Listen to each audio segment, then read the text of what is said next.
Welcome back, dear listener. Tonight we open one of the oldest, quietest books in the world. It was written almost 2,000 years ago by a Roman emperor, Marcus Aurelius. He wrote it not for publication, not for fame. He wrote it only for himself, as a private notebook, a way of reminding himself each evening of the kind of man he wished to be. He never expected anyone else to read it.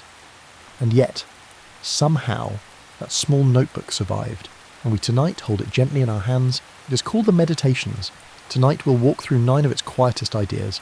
Let your shoulders soften, let your jaw release, let the day settle into the floor beneath you. There is nothing you need to remember. The mind takes what it needs. The rest drifts gently downstream. Chapter 1. The Inner Citadel. The first idea is one of refuge. Marcus Aurelius writes that men seek retreats for themselves, in the country, by the sea, in the mountains. He used to long for these places too, to escape the noise of the world. But then he realised something. The truest retreat is always available.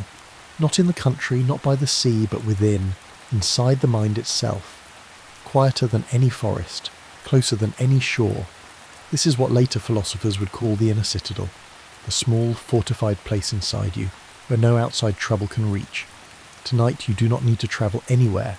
You're already in your retreat, right here, right now, resting kindly in your own quiet citadel. Chapter 2. Remember you will die. This is perhaps the most famous of the Stoic teachings. Memento mori, remember you will die. It sounds, at first, dark, cold, even cruel. But Marcus Aurelius did not mean it that way. He meant it as a kindness.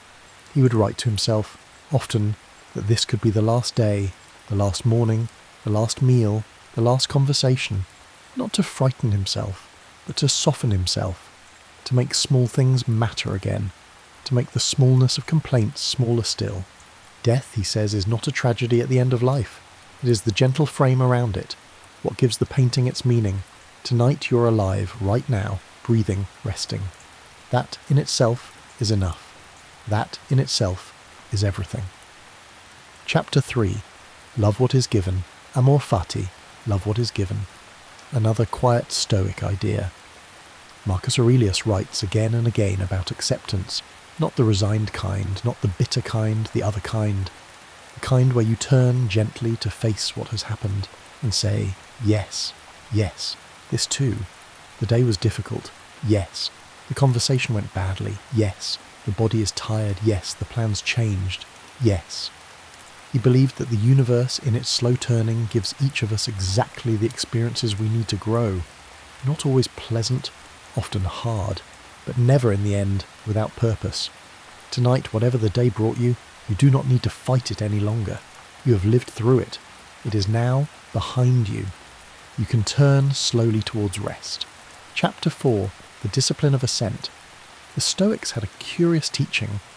Nothing in itself is good or bad. Things simply are. What makes them good or bad is the judgment we add, the story we tell about them. Someone is rude to you. The rudeness by itself is just a sound, a pattern of words. What hurts is the meaning you give it, the story your mind whispers about what it means about you.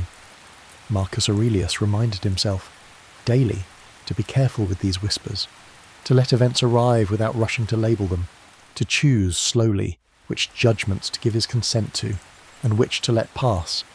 Tonight the judgments can rest too. The labels can put down their pens. You do not have to decide what today meant. Not yet. Not now. Chapter 5. The View from Above. Marcus Aurelius writes about a small mental practice. He calls it the view from above. When something feels overwhelming, he says, lift your mind gently upward. Imagine you are floating slowly above the city, above the country, above the planet itself.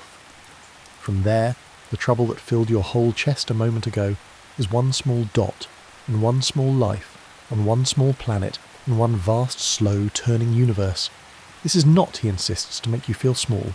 It is to soften the edges of your trouble, to remind you of the quiet enormity in which your one life floats. Tonight, lift your mind just a little. The trouble is real, but it is also small. The night is wider than today's worry. Chapter 6. We are made for each other. For all his philosophy, Marcus Aurelius was, in the end, a kind man. A man who believed deeply that human beings are made for each other. We are, he writes, like teeth, like eyelids, like the rows of upper and lower teeth designed to work together. Each of us, he believed, has a small role to play in the slow project of one another's lives. To be angry with another person, he wrote, is, in a way, to be angry with your own hand. They are part of the same body.